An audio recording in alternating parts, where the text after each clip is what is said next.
প্রিয় নবম ও দশম শ্রেণীর ছাত্রছাত্রীরা, আজকে আমরা সমাধান করব অনুশীলনী 9.2 এর 29 এর ক। এখানে বলা হয়েছে চিত্র অনুযায়ী এসি এর মান নির্ণয় করো। তাহলে চিত্রের মধ্যে এ বি সি সমকোণী ত্রিভুজে এবি সমান দেওয়া আছে 1 এবং বিসি সমান দেওয়া আছে √3, আবার বি কোণ সমান 90 ডিগ্রি। এসি এর মান নির্ণয় করতে অর্থাৎ অতিভুজের মান নির্ণয় করতে হবে। তাহলে আমরা যদি লিখি দেওয়া আছে বা চিত্র অনুযায়ী ত্রিভুজ এ বি সি এর বিকোণ সমান 90 ডিগ্রি, এ বি সমান 1 এবং বিসি সমান √3। এসি সমান কত? এসি ইকুয়াল কত? তাহলে এবি দেওয়া আছে 1, বিসি দেওয়া আছে √3, আমাদের বের করতে হবে এসি মানে অতিভুজ কত। তাহলে পিথাগোরাসের উপপাদ্য সূত্র অনুযায়ী আমরা জানি AC square equal AB square plus BC square, বা আমরা যদি এসি মান নির্ণয় করব তাহলে এসি স্কয়ার এবি মানে কত বার আছে 1, তাহলে 1 স্কয়ার প্লাস বিসি মানে √3 স্কয়ার, বা এসি স্কয়ার সমান 1 কে স্কয়ার করলে 1 প্লাস এর প্লাস √3 কে স্কয়ার করলে হলো 3। তাহলে লিখতে পারি বা এসি 3 আর 1 4, এই স্কয়ার এই পাশে সেটি হলো রুট। সুতরাং 4 কে যদি আমরা রুট করি তাহলে হয় 2। সুতরাং আমি লিখতে পারি যে এসি সমান 2। এটা হলো ক নাম্বারের অ্যানসার। এসি এর মান হলো 2। প্রিয় ছাত্রছাত্রীরা, এখন সমাধান করব 29 নম্বরের খ। এখানে বলা হয়েছে চিত্র অনুযায়ী tan a এবং tan c এর মান নির্ণয় করো। তাহলে আমরা জানি tan এর সূত্র হলো লম্ব বাই ভূমি, যদি আমরা এটাকে tan a করি তাহলে লম্ব হলো BC এবং ভূমি হলো AC। আবার যদি tan c করি তাহলে লম্ব হবে AB এবং ভূমি হবে BC। তাহলে আমরা লিখি, সুতরাং খ নাম্বার যদি লিখি tan a মানে কি লম্ব, tan a মানে হলো লম্ব বাই ভূমি, তাহলে এটা লম্ব হলো BC এবং ভূমি হলো AC। তাহলে আমরা লিখতে পারি লম্ব হলো BC, তাহলে লিখবো BC বাই AB প্লাস আবার tan c হলো লম্ব হলো AB, তাহলে আমরা লিখবো AB আর ভূমি হলো BC। অনুসারে আমরা বের করলাম যে tan মানে হলো লম্ব বাই ভূমি, tan a হলো লম্ব বাই ভূমি, তাহলে এটা tan এর লম্ব হলো BC এবং ভূমি হলো AC। আবার tan c এর লম্ব হলো AB এবং ভূমি হলো BC। তাহলে এখানে আমরা লিখতে পারি যে চিত্র অনুসারে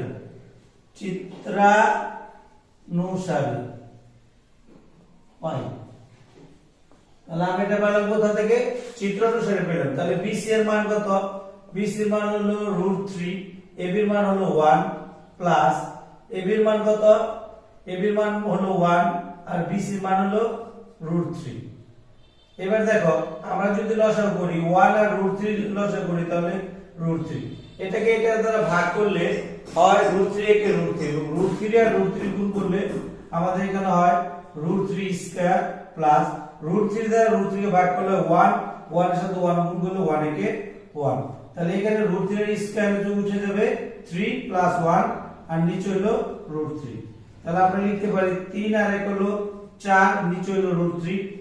যেহেতু নিচে √3 মানটা নির্ণয় করা যায় না, সুতরাং আমরা লব হরকে √3 দ্বারা গুণ করব। তাহলে এখানে নোট দেব লব ও হরকে √3 দ্বারা গুণ করি। অর্থাৎ যেহেতু আমরা নিচে √3 দ্বারা উত্তরটা লিখতে পারবো না, সুতরাং আমরা লব এবং হরকে √3 দ্বারা গুণ করি। তাহলে এই দুইটা √3 দ্বারা সাথে গুণ করি তাহলে একটা পূর্ণ সংখ্যা আর উপর হলো কত 4 √3 এটা হলো নির্ণয় মান। অর্থাৎ প্রিয় ছাত্রছাত্রীরা, এখন আমরা সমাধান করব 29 এর গ নাম্বার। এখানে বলা হয়েছে x ও y এর মান নির্ণয় করা। তাহলে আমরা দেখতে পাচ্ছি x ও y আছে, এই কোণের মধ্যে আছে x y এবং c কোণের মাঝে আছে x y। তাহলে আমরা চিত্র অনুযায়ী লিখতে পারি। সুতরাং চিত্রানুযায়ী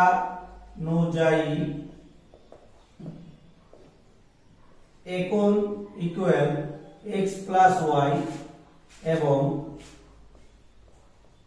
c কোণ ইকুয়াল x y। তাহলে যেহেতু আমরা tan থিটা দিয়ে লম্ব বাই ভূমির মান দেওয়া আছে, সুতরাং এটা লম্ব বাই ভূমির সূত্র হলো tan থিটা। তাহলে আমরা tan থিটা দিয়ে এই মানটা আমরা নির্ণয় করতে পারবো। সুতরাং আমরা যদি লিখি খ হতে পাই এর মধ্যে আমরা tan a ইকুয়াল tan এর সূত্র কি? tan যদি এটা হয় তাহলে এটা লম্ব বাই ভূমি, এটা হলো লম্ব, এটা হলো ভূমি। কত √3 আর ভূমি কত 1। তাহলে যেহেতু নিচের একের কোনো দাম নেই, সুতরাং আমরা লিখতে পারি tan a সমান √3। আমরা এখন দেখব যে tan এর মধ্যে 4 এর মধ্যে √3 মান কত। তাহলে আমরা দেখতে পাচ্ছি যে 4 এর মধ্যে বা লিখতে পারি tan a সমান tan 60 ডিগ্রি। এখানে আমরা 4 এর মধ্যে দেখতে পাচ্ছি যে tan এ 4 এর মধ্যে √3 মান হলো 60 ডিগ্রি, বা আমরা লিখতে পারি উভয়ের সাথে tan তুলে দিলে a সমান 60 ডিগ্রি। এখন আমরা দেখি a কোণ মানে কি? a কোণ মানে x y। সুতরাং আমরা লিখতে পারি x y ইকুয়াল 60 ডিগ্রি। এটা হলো 1 নং সমীকরণ। এরপর আবার আমরা খ হতে পাই, খ হতে আবার tan c এর মান বার করব। তাহলে tan c ইকুয়াল আমরা লিখতে পারি লম্ব বাই ভূমি। এটা হলো লম্ব, এটা হলো কি? ভূমি। তাহলে লম্ব হলো 1, ভূমি হলো √3, বা আমরা লিখতে পারি tan c। আমরা দেখব যে tan এর এটা কত ডিগ্রি মান। তাহলে আমরা 4 অনুযায়ী দেখতে পাচ্ছি tan এ 1/√3 tan 30 ডিগ্রি। উভয় পাশ থেকে যদি আমরা tan তুলে দেই তাহলে c কোণ সমান 30 ডিগ্রি। তাহলে c এর মান কি? x - 1। সুতরাং আমরা লিখতে পারি x - y সমান 30 ডিগ্রি। তাহলে এটা হলো 2 নং সমীকরণ। তাহলে আমরা 1 নং সমীকরণ পেলাম x y 60 ডিগ্রি এবং x y 30 ডিগ্রি। এখন আমরা 1 নং এবং 2 নং সমীকরণ যদি যোগ করি তাহলে একটি x এর মান আমরা বের করতে পারবো। তাহলে আমরা যদি এই পাশে লিখি যে 1 নং এবং 2 নং সমীকরণ যোগ